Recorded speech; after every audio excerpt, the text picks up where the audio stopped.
Today on Engineering Newswire, we're redefining fusion with a 100 megawatt concept reactor, riding above the water on a flying yacht, and solving the housing crisis by printing mud huts.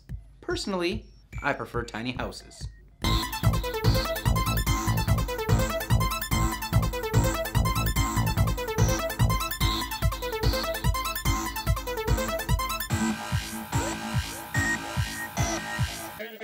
Swiss company Hydros is on a mission to create the hybrid fly and float hydrofoil motorboat. Check it out! The HighX prototype uses a retractable hydrofoil system developed in cooperation with French firm JMKoncept. With a simple push of a button, two side foils are deployed into the water, lifting the boat over 3 feet above the surface, reducing drag, increasing speeds, and improving efficiency. The prototype also features a pair of 35 horsepower engines and can achieve speeds up to 30 knots or 34.4 miles per hour. According to Hydros, the prototype yacht also offers a 30% reduction in fuel consumption by way of its hydrofoils and downsized engines.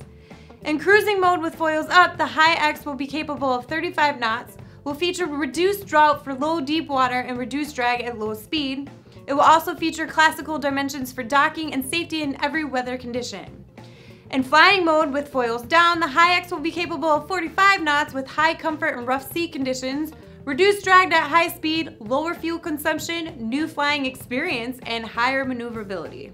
Now, I find this particular story interesting because while my brothers and I were able to make forts out of anything from snow to blankets and in abandoned barn lofts and rundown Jeeps, we could never perfect the mud hut. The closest we ever came to it was a mound made of wet sand, and then it collapsed and, we almost lost Douglas.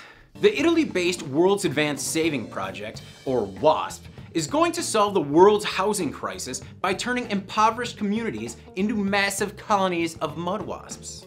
Which is odd, since the mud wasp is not a social insect. WASP has created the Delta 3D printer, which abandons that earth-hating plastic material and prints in materials native to the area. In this particular example, the WASP team used Moroccan clay to build these little mud huts.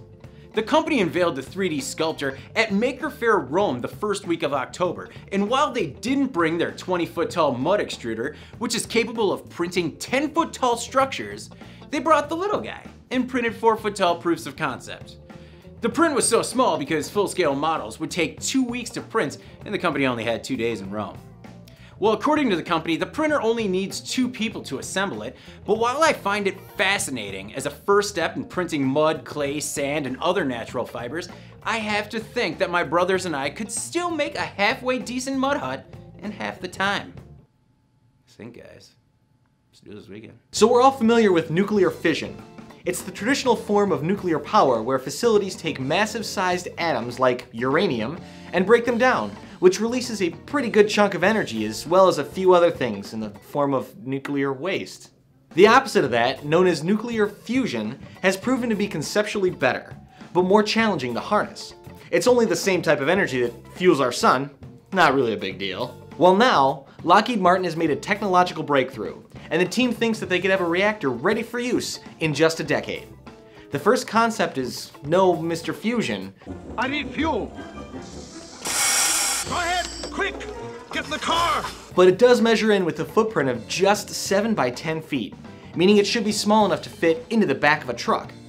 The small team at Lockheed Skunk Works has been working on fusion for about 4 years, and their 100 megawatt concept reactor should end up being about 10 times smaller than current fusion reactors. It's expected that the small size will allow the team to design, build, and test the compact fusion reactor in less than a year, with an expected prototype in just 5. The energy industries are watching Lockheed's progress closely since fusion power could potentially generate nearly 10 million times the energy as traditional fossil fuels. Let that number sink in for just a second. 10 million times the energy of fossil fuels. And as the technology progresses, there's potential for a fuel that completely eliminates radioactive waste. So, compact, safe, zero emission, high output energy in about a decade? Good on you, Lockheed. Good job.